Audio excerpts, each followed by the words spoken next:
Though the world has changed considerably in its outward material aspect, means of communication, scientific inventions, etc., there has not been any great change in its inner spiritual side.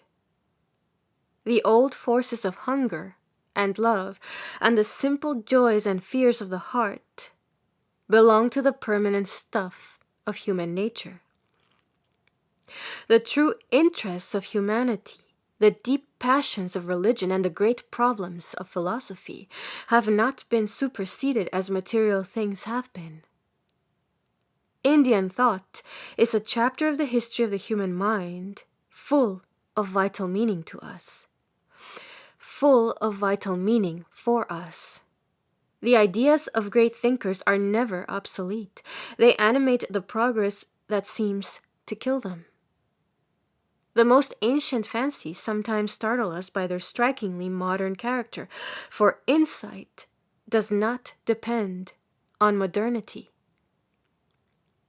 Ignorance of the subject of Indian thought is profound.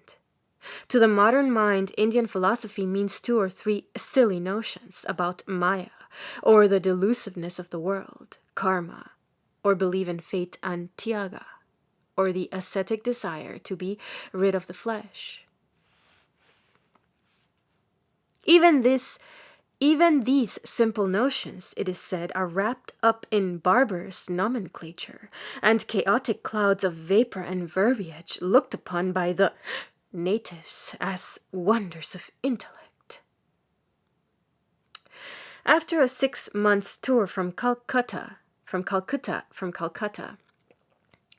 after a 6 months tour from Calcutta to Cape Comorin, our modern aesthete dismisses the whole of Indian culture and philosophy as pantheism, worthless scholasticism, a mere play upon words. At all events, nothing similar to Plato or Aristotle, or even Plotinus or Bacon. The intelligent student interested in philosophy will, however, find in Indian thought an extraordinary mass of material which for detail and variety has hardly any equal in any other part of the world. There is hardly any height of spiritual insight or rational philosophy attained in the world that has not its parallel in the vast stretch that lies between the early Vedic seers and the modern Nayayikas. Ancient India, to adapt Professor Gilbert Murray's words in another context, has the triumphant, if tragic, distinction of beginning at the very bottom and struggling, however precariously, to the very summit.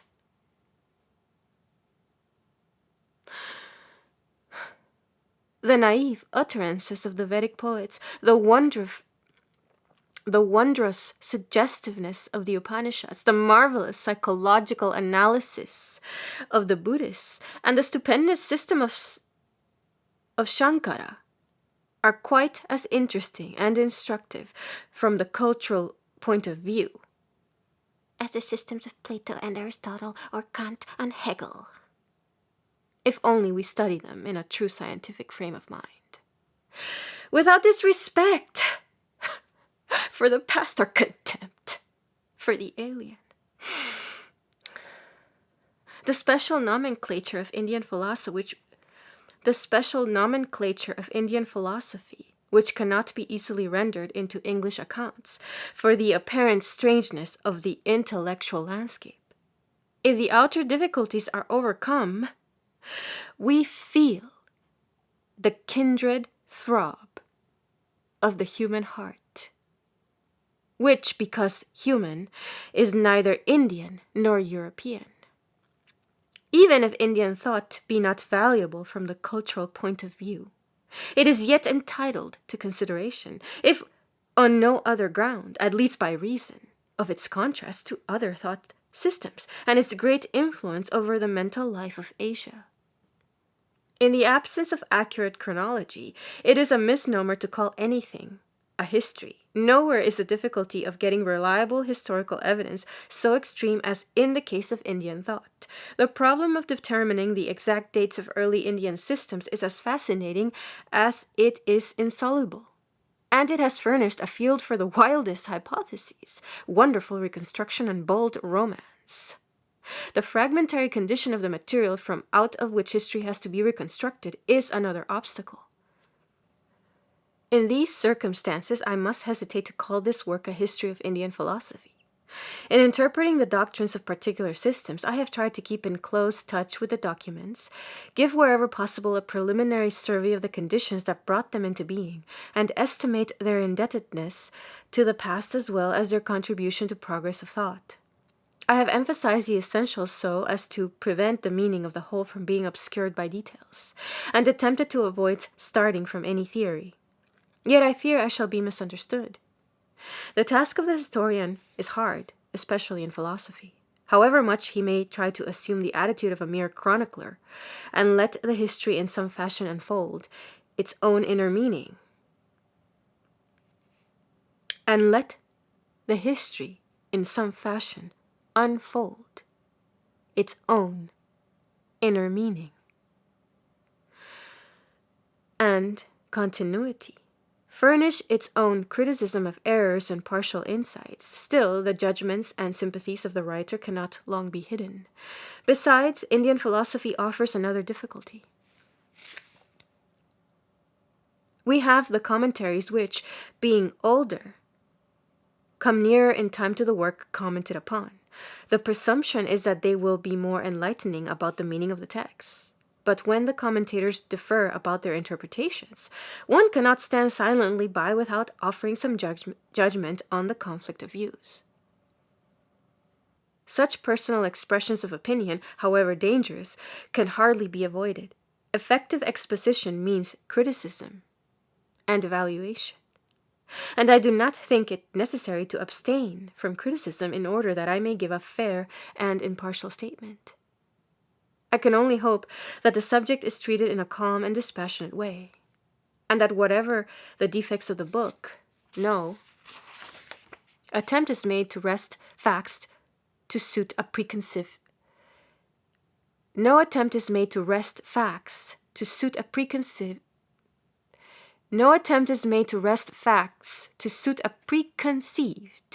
opinion. My aim has been not so much to narrate Indian views as to explain them, so as to bring them within the focus of Western traditions of thought. The analogies and parallels suggested between the two thought systems are not to be pressed too far, in view of the obvious fact that the philosophical speculations of India were formulated centuries ago, and had not behind them the brilliant achievements of modern science. Particular parts of Indian philosophy have been studied with great care and thoroughness by many brilliant scholars in India, Europe, and America. Some sections of philosophical literature have also been critically examined, but there has been no attempt to deal with the history of Indian thought as an undivided whole or a continuous development, in the light of which alone different thinkers and views can be fully understood. To set forth the growth of Indian philosophy from the dim dawn of history in its true perspective is an undertaking of the most formidable kind, and it certainly exceeds the single grasp of even the most industrious and learned scholar. Such a standard encyclopedia of Indian philosophy requires not only special aptitude and absolute devotion, but also wide culture and intelligent cooperation. This book professes to be no more than a general survey of Indian thought, a short outline of a vast subject.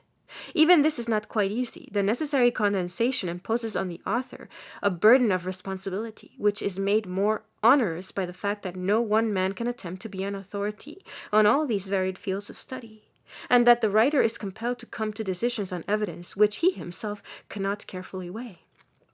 In matters of chronology, I have depended almost entirely on the results of research carried on by competent scholars. I am conscious that in surveying this wide field, much of interest is left untouched, and still more, only very roughly sketched in.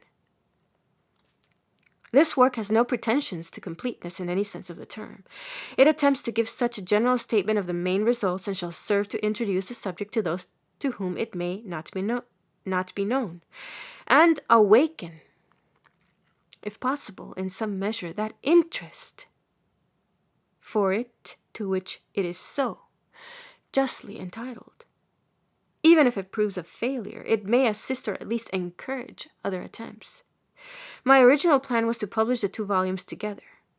Kind friends like Professor J.S. Mackenzie suggested to me the desirability of bringing out the first volume immediately. Since the preparation of the second volume would take some time and the first is complete in itself, I ventured to publish it independently.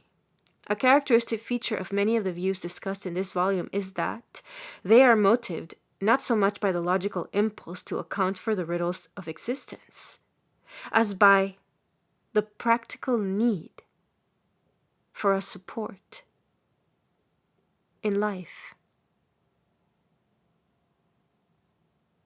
It has been difficult to avoid discussions of what may appear to the reader religious rather than philosophical issues, on account of the very close connection between religion and philosophy in early Indian speculation. The second volume, however, will be of a more purely philosophical character, since a predominantly theoretical interest gets the upper hand in the darshanas, or systems of philosophy, although the intimate connection between knowledge and life is not lost sight of. It is a pleasure to acknowledge my obligations to the many eminent Orientalists whose works have been of great help to me in my studies.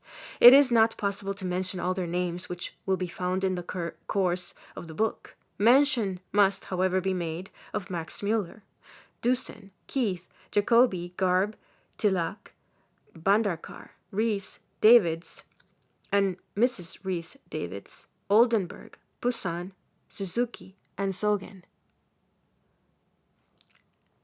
Several valuable works of recent publication, such as Professor Dasgupta's History of Indian Philosophy and Sir Charles Eliot's Hinduism and Buddhism, came to hand too late for use, after the MS had been completed and sent to the publishers in December 1921.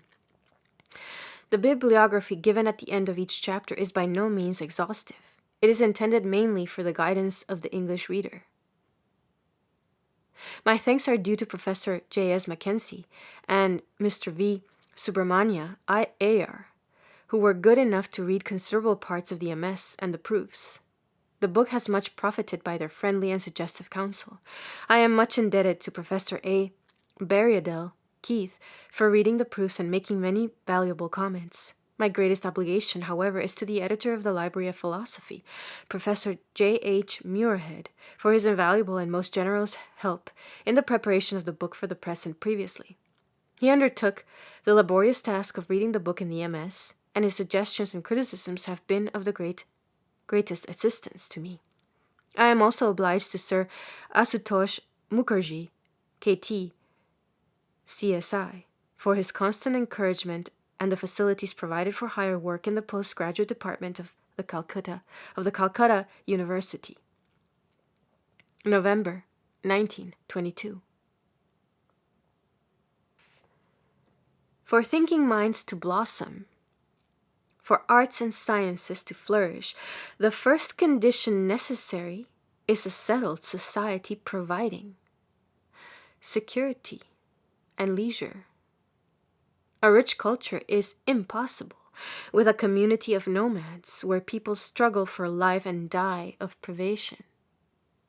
Fate called India to a spot where nature was free, with her gifts, and every prospect was pleasing. The Himalayas, with their immense range and elevation on one side, and the sea on the others, helped to keep India free from invasion for a long time. Bounteous nature yielded abundant food, and man was relieved of the toil and struggle for existence.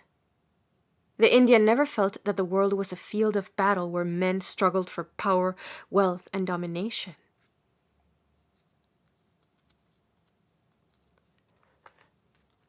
when we do not need to waste our energies on problems of life on earth, exploiting nature and controlling the forces of the world, we begin to think of the higher life, how to live more perfectly in the spirit.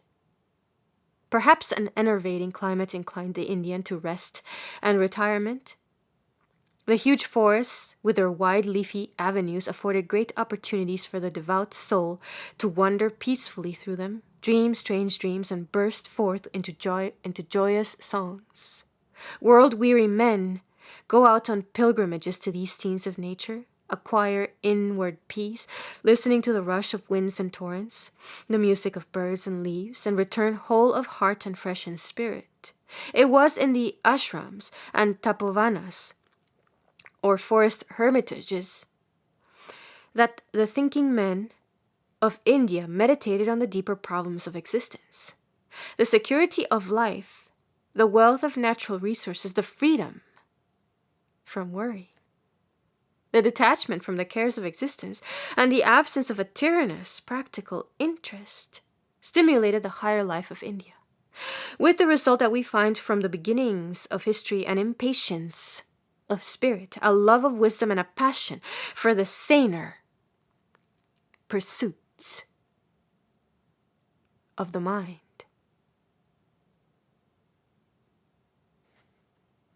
Helped by natural conditions and provided with the intellectual scope to think out the implications of things, the Indian escaped the doom which Plato pronounced to be the worst of all, viz., the hatred of reason.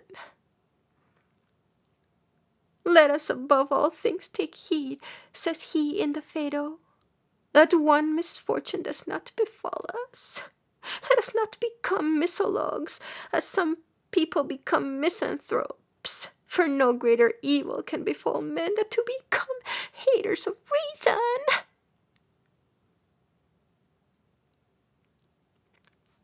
The pleasure of understanding is one of the purest available to man, and the passion of the Indian for it burns in the bright flame of the mind.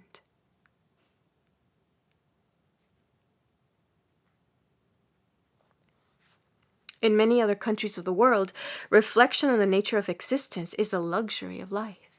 The serious moments are given to action, while the pursuit of philosophy comes up as a parenthesis.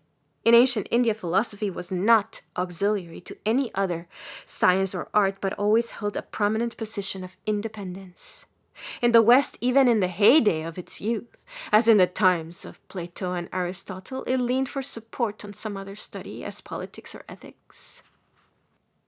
It was theology for the Middle Ages, natural science for Bacon and Newton, history, politics, and sociology for the 19th century thinkers.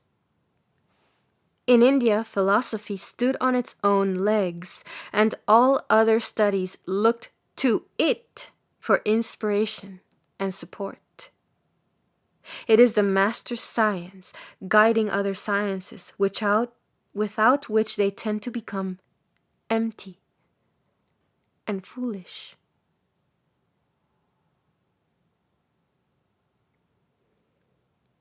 The Mundaka Upanishad speaks of the Brahma Vidya, or the science of the eternal, as the basis of all sciences. Sarva Vidya Pratishta. Philosophy, says Kautilya, is the lamp of all the sciences, the means of performing all the works, and the support of all the duties.